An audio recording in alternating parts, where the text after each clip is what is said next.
ketika Allah menyatakan wa tilkal ayyamu nudawiluha bainan nas, hari itu kami putar di antara manusia, ada saat datang, ada waktu pergi, ada hari lahir, ada saat kembali, ada waktu dilantik, ada saat menyerahkan jabatan. Hari kami putar di antara manusia dan hidup cuma sekadar menunggu giliran.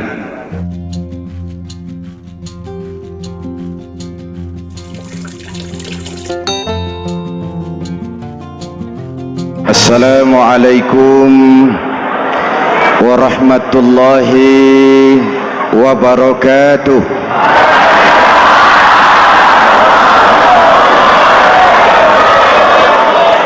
Alhamdulillahi rabbil alamin, wassalatu wassalamu ala ashrafil mursalin sayyidina wa maulana Muhammadin wa ala alihi wa sahbihi ajmain, amma ba'du. Para ulama yang saya muliakan, hadirin hadirat ma'asyiral muslimin yang saya cintai, banyak kita alami perubahan-perubahan yang terjadi, baik perubahan yang menyangkut sosial budaya, lebih-lebih yang menyangkut sosial politik. Yang tidak banyak mengalami perubahan adalah sosial ekonomi.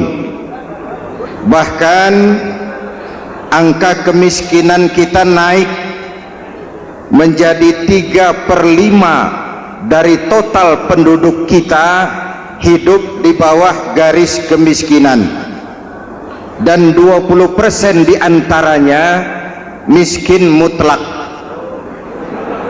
Perubahan-perubahan yang terjadi menyadarkan kita kepada kebenaran Al-Quran ketika Allah menyatakan wa tilkal ayyamu nudawiluha bainan nas, hari itu kami putar di antara manusia, ada saat datang, ada waktu pergi, ada hari lahir, ada saat kembali, ada waktu dilantik, ada saat menyerahkan jabatan.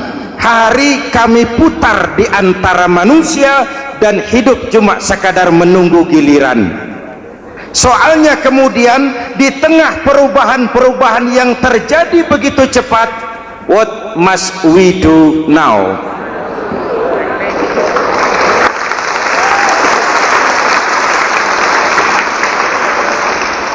Saya juga nggak ngerti itu. Yang penting kan penampilan. Saudara-saudara kaum muslimin di seluruh tanah air, jadi pemimpin adalah pelayan bagi orang yang dipimpinnya. Oke lah, perbaikan ekonomi, pembukaan lapangan kerja baru kita serahkan kepada pemerintah, karena kita percaya mereka orang-orang terpilih belaka yang dipilih dengan kepercayaan akan mampu membawa rakyat keluar dari kesulitan. Amin. Tugas kita sekarang di zaman susah meluruskan akidah. Jangan sampai mbah dukun yang naik ke permukaan. Betul? Islam misinya yang pertama membebaskan manusia dari kemusyrikan. 13 tahun Rasul berjuang di Makkah, menanamkan akidah, meluruskan keyakinan, membentuk iman. 13 tahun membebaskan manusia dari belenggu kemusyrikan. 13 tahun menanamkan la ilaha illallah Muhammadur Rasul dengan seluruh konsekuensinya. Kalau saya yakin tidak ada Tuhan selain Allah, saya tidak akan minta tolong kecuali hanya kepada Allah. Saya tidak akan pernah takut kecuali hanya kepada Allah. Saya tidak akan menggantungkan hidup kecuali hanya kepada Allah. Saya tidak akan minta rizki kecuali hanya kepada Allah. Saya tidak akan melarikan persoalan kecuali hanya kepada Allah. Kalau konsekuen dengan keyakinan ini, Mbah Dukun nggak dapat tempat.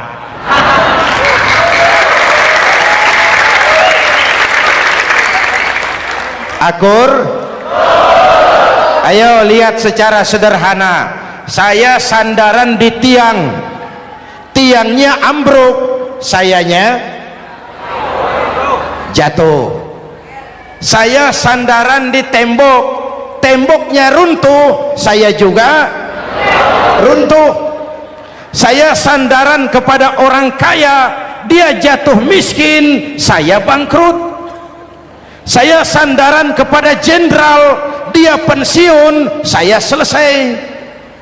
Tapi kalau saya sandaran hanya kepada Allah, Allah tidak akan pernah miskin, Allah tidak akan pernah lumpuh, Allah tidak akan pernah terpuruk, dan Allah tidak akan pernah berkurang kekuasaannya.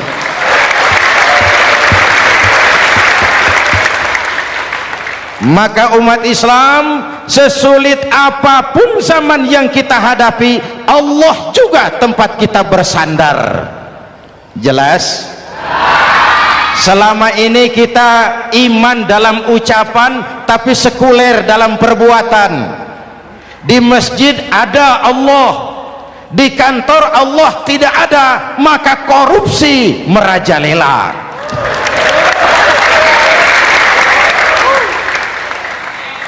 Di masjid ada Allah, di pasar Allah tidak ada, maka timbangan tetap curang. Kita iman dalam ucapan tapi sekuler dalam perbuatan. Oleh karena itu, sesulit apapun zaman yang kita hadapi, iman jugalah pegangan kita, Allah juga tempat kita bersandar. Boleh zaman berubah, akidah jangan sampai goyah, karena iman kita hidup, untuk iman kita berjuang, dan dalam iman kita ingin kembali menghadap Allah Subhanahu. Selama ini manusia Indonesia kita lebih banyak diisi otaknya, hati sering kosong, agama dangkal, akidah rapuh, moral rendah. Memang kemudian muncul banyak orang-orang pintar, cuma sayang tidak benar. Indonesia kita bangkrut, Indonesia kita terpuruk, Indonesia kita sakit parah kalau diurus orang yang cuma pintar tapi tidak benar. Kita perlu orang-orang pintar, tapi kita lebih perlu orang benar. Jelas? Kalau cuma pintar tapi tidak benar, itu yang sering saya sampaikan, nanti disuruh ngurus beras malah nimbun beras.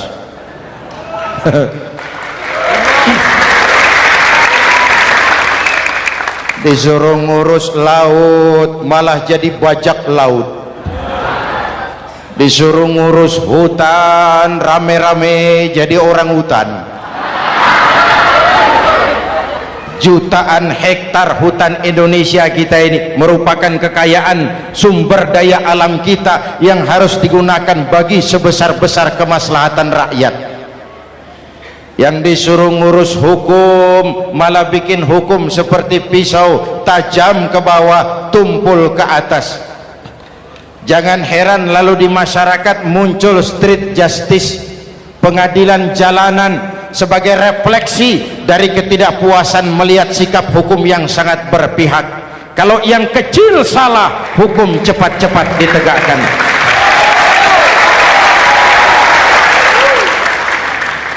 Lihat saja sekarang ini, kalau orang terkenal banyak uang punya masalah, antri yang bela. Betul? Tapi saudara lihat si Marsinah di Jawa Timur, si Sengkon dan Karta di Jawa Barat, si Udin Bernas wartawan Jogja, terseok-seok mencari keadilan, sampai hari ini urusannya masih remeng-remeng. Kenapa bisa begitu? Jawabannya sederhana, tidak ada fulus. Ada fulus mulus, tidak ada fulus manfus. Betul? Jangan sampai para penegak hukum kita terjebak pada lagu baru, maju tak gentar membela yang bayar. Biar bertentangan dengan nurani, biar bertentangan dengan public opini, biar bertentangan dengan rasa keadilan. Siapa yang bayar itulah majikan, mau benar atau salah belain terus. Kalau seperti inilah hukum kita, mafioso keadilan akan tetap gentayangan. Hadirin yang saya hormati, 13 tahun beliau berjuang di Mekah, meluruskan keyakinan, memantapkan akidah, meneguhkan iman. Dari situ segalanya dimulai, dan ke situ segalanya akan menuju. Intan paling mahal, mutiara paling berharga, tidak lain adalah nilai-nilai keimanan. Kalau itu sudah tergadai, apalagi yang bisa kita banggakan dalam kehidupan ini? Kita merasa harta kita berharga, belum ada artinya ketimbang iman. Kedudukan kita punya nilai pun belum ada artinya ketimbang dengan nilai-nilai keimanan. Itu intan paling mahal, itu mutiara paling berharga. Harta baru ada manfaatnya kalau dilandasi dengan iman. Jabatan dan kedudukan baru terasa gunanya kalau dilandasi dengan keimanan. Kalau jabatan lepas dari iman, yang akan lahir Fir'aun baru. Jelas? Kalau harta terlepas dari iman, yang akan muncul adalah konglomerat Korun. Kalau ilmu pengetahuan terlepas dari nilai dasar keimanan, maka yang akan muncul adalah ilmuwan pelacur yang menyalahkan yang benar, membenarkan yang salah untuk kepentingan pribadi. Dan kondisi seperti itu tidak akan membuat kita makin sehat. Oleh karena itu, pada kesempatan ini, pesan pertama saya, menghadapi zaman susah, tetap jaga akidah, tetap pelihara keyakinan. Kesulitan bukan untuk ditakuti, untuk diatasi. Hidup adalah kerja keras, bukan keajaiban. Perubahan tidak akan datang hanya dengan simsalabim abragadabra. Perubahan tidak akan muncul hanya dengan berandai-andai. Perubahan tidak akan turun dari langit seperti turunnya embun di waktu malam. Perubahan adalah kerja keras, sehingga Al-Quran membimbing kita, innallaha la yughayyiru ma biqaumin hatta yughayyiru ma bi anfusihim. Allah tidak akan mengubah keadaan suatu bangsa kalau mereka tidak mau mengubah apa yang ada di dalam diri mereka. Yang ada di dalam diri itu rule of thinking, state of mind, cara kita berpikir, cara kita memandang kehidupan, cara kita mengatasi persoalan. Hadirin yang saya hormati, inilah iman. Berangkat dari ini kita menyadari ini ujian buat kita rakyat. Dan kita rakyat Indonesia ini kalau sama susah sih sudah kenyang. Ya Pak? Ya Pak? Kita ini sebagai bangsa mengalami apa yang disebut oleh Bung Karno up and down, naik turun, timbul tenggelam, pasang surut. 350 tahun dijajah oleh Belanda, kita susah. Berangkat Belanda masuk Jepang, susah lagi. Pergi Jepang, datang nikah, susah lagi. Lalu kita merdeka, dirongrong oleh berbagai pemberontakan, susah lagi. Makan bulgur, antri minyak. Lalu PKI berontak, susah lagi. Muncul orde baru, lama-lama susah lagi. Orde Baru selesai naik reformasi, mulai repot nasi, susah lagi.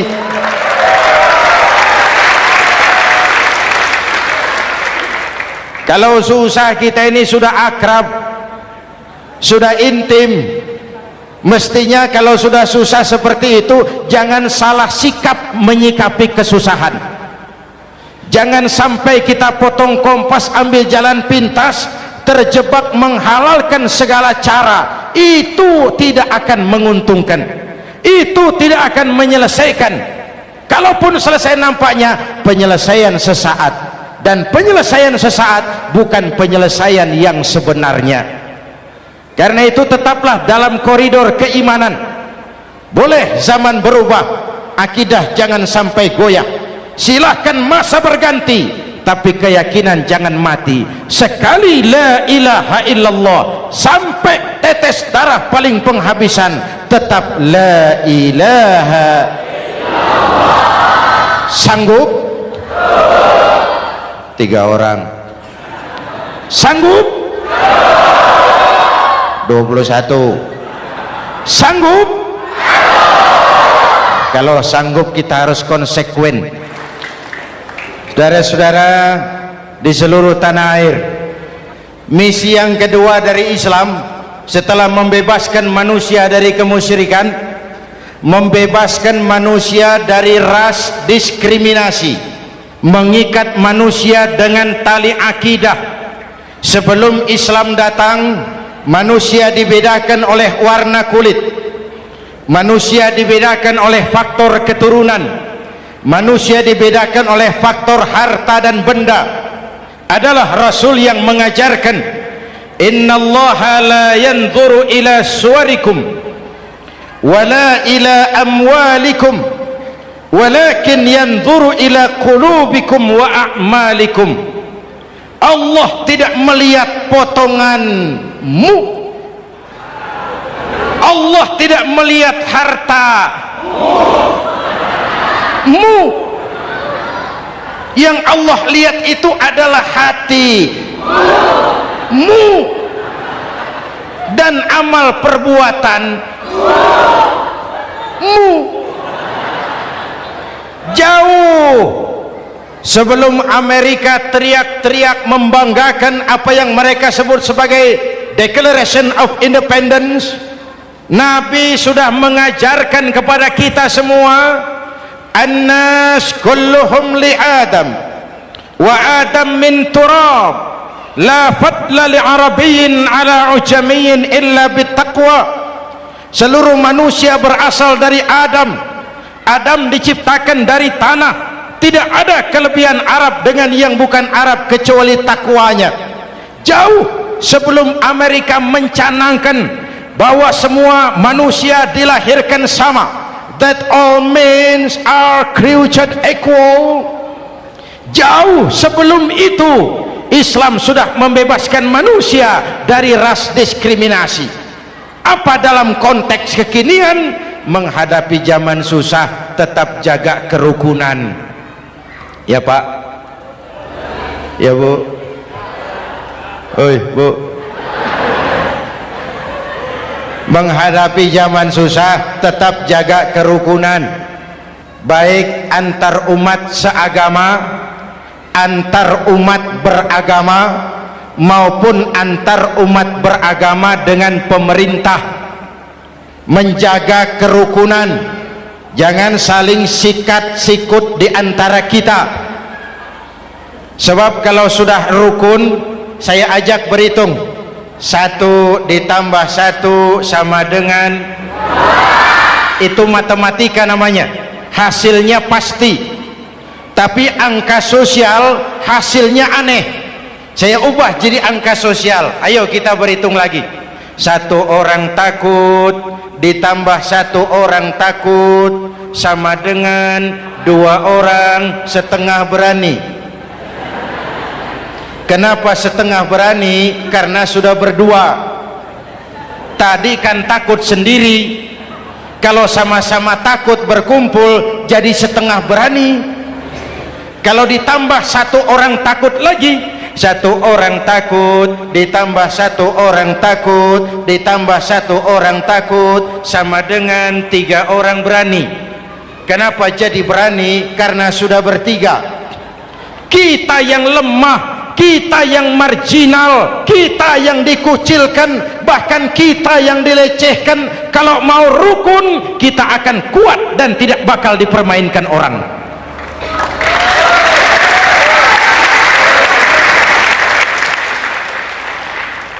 Tapi kalau rukunnya yang satu mau menikam yang lain, saya ajak berhitung lagi. Yuk berhitung yuk.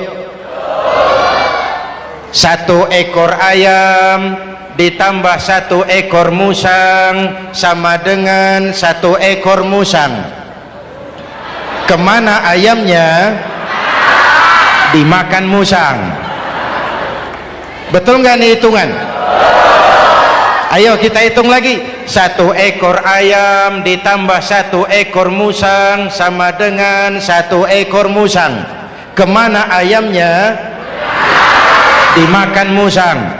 Jadi kalau kita suka kumpul dengan orang yang mau makan kita, selesailah kita.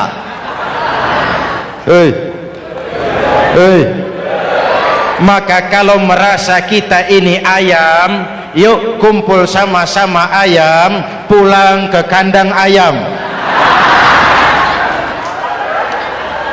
Kalau ada ayam kumpul ke kandang musang, itu namanya ayam minum baygon. Jelas? Menjaga kerukunan. Pertama, antar umat seagama, sesama muslim harus saling menjaga, harus saling memelihara. Baik dia muslim yang jadi kapolri, baik dia muslim yang jadi kasat, baik dia muslim yang jadi pengusaha, baik dia muslim yang jadi petani, nelayan, guru, semua komit menjaga semangat kebersamaan, rukun antar umat seagama. Jelas? Jelas? Hadirin yang saya hormati, atas dasar itu saya ingatkan kembali, kita semua ingin persoalan terorisme dilepaskan kaitannya dari agama manapun.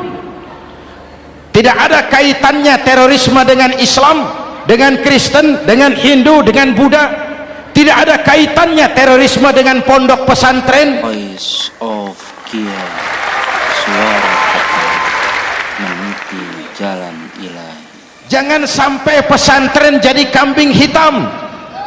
Karena sejak zaman penjajahan, pesantren sudah terbukti memberikan kontribusi bagi perjuangan memerdekakan rakyat Indonesia. Rukun antar umat seagama. Yang kedua, rukun antar umat beragama. Islam ini rahmatan lil alamin. Jangankan manusia walaupun berbeda agama, binatang saja dihormati. Ada hadis, fa iza zabahtum fa ahsinuz zibhata. Kalau kamu menyembelih hewan, sembelihlah dengan cara yang terbaik. Jangan menyembelih ayam dengan pisau tumpul. Itu namanya tidak berperi kebinatangan. Yang kecil lagi, saudara buka babul istinja, makruh buang air kecil di tanah yang berlubang. Sebab apa? Pertama, menjaga kesehatan. Siapa tahu di lubang yang saudara buang air kecil itu ada gas beracun. Kalau tidak, melindungi binatang yang ada di dalam lubang. Siapa tahu di lubang yang saudara buang air kecil itu ada semut sedang rapat membahas terorisme. Apa dosanya lalu mati dikencingi? Ini namanya rahmatan lis semut. Binatang saja dilindungi. Maka perbedaan agama tidak harus menyebabkan kita bertolak belakang. Perbedaan agama bukan alasan untuk saling bermusuhan. Apalagi kita sudah menyadari tentang kemajemukan kita, tentang kebinekaan kita, tentang keragaman kita. Rukun antar umat beragama. saling menghormati, saling menghargai, tapi tetap dalam batas lakum dinukum. Lalu rukun antar umat beragama dengan pemerintah. Hadirin yang saya hormati, yang benar kita dukung, yang salah kita perbaiki dan kita tegur menurut cara-cara yang diajarkan oleh agama kita. Dan sholat berjamaah pendidikan bernegara yang paling bagus. Tadi kita sholat ada imam, ada makmum, betul? Makmum wajib ikut imam kalau imam benar sholatnya. Rakyat wajib ikut pemimpin kalau pemimpin benar mimpinnya. Masyarakat Islam ini loyal, masyarakat Islam ini bukan pemberontak, masyarakat Islam ini taat dan setia. Kapan? Kalau imamnya benar. Imam takbir, makmum, imam ruku, makmum, imam i'tidal, makmum i'tidal, imam sujud, makmum. Tapi kalau imam keliru, mestinya imam ruku malah sujud, salah imam ini. Tegur. Siapa yang wajib negur? Makmum yang saf terdepan. Anggota DPR.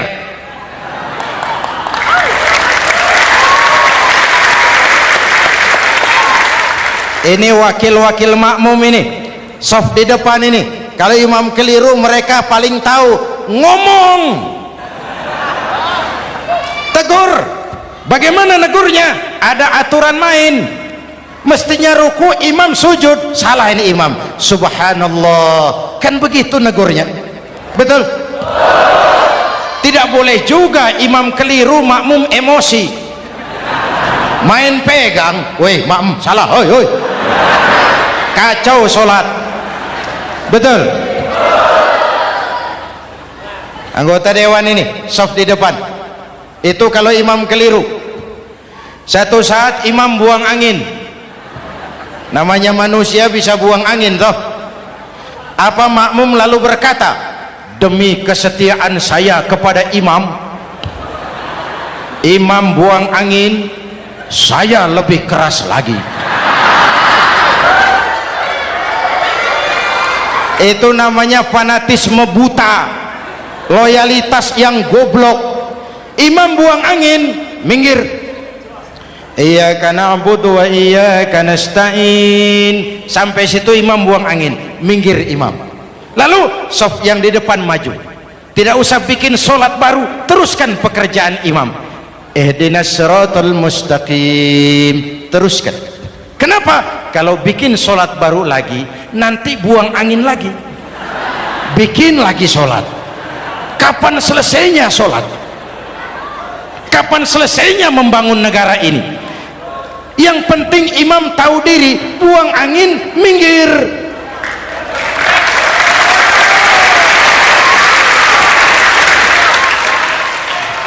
Ini kacaunya sholat berjamaah kita sekarang, kacaunya negeri kita sekarang. Banyak imam sudah buang angin, gengsi, diam aja merasa nggak punya salah. Dikasih tahu sama makmum, imam tadi buang angin ya, malah jawab sedikit. Apa kalau sedikit lalu tidak batal sholat itu? Mekanisme kehidupan sosial yang diatur lewat tuntunan sholat berjamaah, sehingga Nabi berpesan, kun imaman muta'an au ma'muman muti'an fala takun thalisan jazu'a. Kalau jadi pemimpin, jadilah pemimpin yang ditaati. Kalau jadi makmum, jadilah makmum yang mentaati. Jangan jadi golongan ketiga pemecah belah. Di depan tidak jalan, di belakang takut, ditaruh yang di tengah, di depan didorong, yang belakang ditendang. Ini namanya biang kerok. Saudara-saudara, dari uraian singkat ini saya ambil beberapa catatan pokok. Pertama, kalau ada intan paling mahal, kalau ada mutiara paling berharga dalam hidup kita, itu tidak lain adalah karena keyakinan. Hidup jadi indah, hidup jadi berharga, hidup jadi berarti kalau didasari atas sebuah keyakinan. Dan keyakinan itu tidak lain adalah nilai iman kita, akidah kita kepada Allah Subhanahu wa ta'ala. Yang kedua, tetap menjaga kerukunan. Sesulit apapun zaman yang kita hadapi, kita tetap harus menjaga semangat kebersamaan. Kita harus tetap menjadi lem perekat yang menjaga keutuhan, baik sebagai bangsa maupun sebagai umat. Perbedaan adalah wajar, harus dihormati sebagai ciri kehidupan berdemokrasi. Tapi jangan perbedaan menjadi sebab kita bermusuhan, dan jangan perbedaan menyebabkan kita saling berpecah belah. Hormati perbedaan, jangan perbedaan dipandang sebagai permusuhan. Dengan akidah yang kuat dan kebersamaan yang kokoh, ayo kita hadapi kesulitan, kita atasi kesulitan, dan dengan kerja keras untuk menyongsong hari esok yang lebih pasti. Mari kita Fatihah, semoga Allah memelihara kita bangsa Indonesia ala hadhihi niyah wa ila hadratin nabi. Al-Fatihah.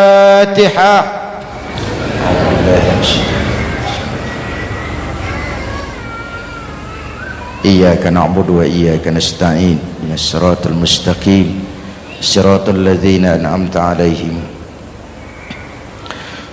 Bismillahirrahmanirrahim. Amin. Alhamdulillahi rabbil alamin. Allahumma salli wa sallim wa barik ala sayyidina Muhammadin wa ala alihi wa sahbihi ajma'in. Allahumma rabbana taqabbal minna salatana wa siyamana wa qiyamana wa takhashu'ana wa ta'abbudana wa tammim taksirana ya arhamar rahimin. Allahumma aslih man fi salahihi salahul muslimin, Allahumma ahlik man fi halakihi salahul muslimin. Allahumma rabbana la tu'akhizna in nasina aw akhtana, Rabbana wa la tahmil alaina isran kama hamaltahu ala alladhina min qablina, Rabbana wa la tuhammilna ma la taqata lana bih, wa'fu anna waghfir lana warhamna anta maulana fansurna ala alqawmil kafirin. Allahumma ij'alna minas su'ada'il maqbulin wa la taj'alna minal ashqiya'il mardudin. Afdalu ma qultuhu ana wan nabiyyuna min qabli, la ilaha illallah.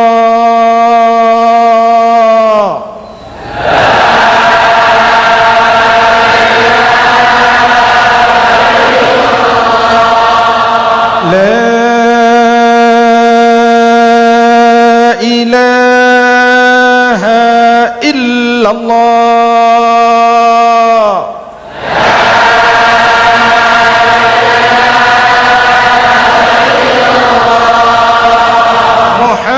Muhammadur Rasulullah.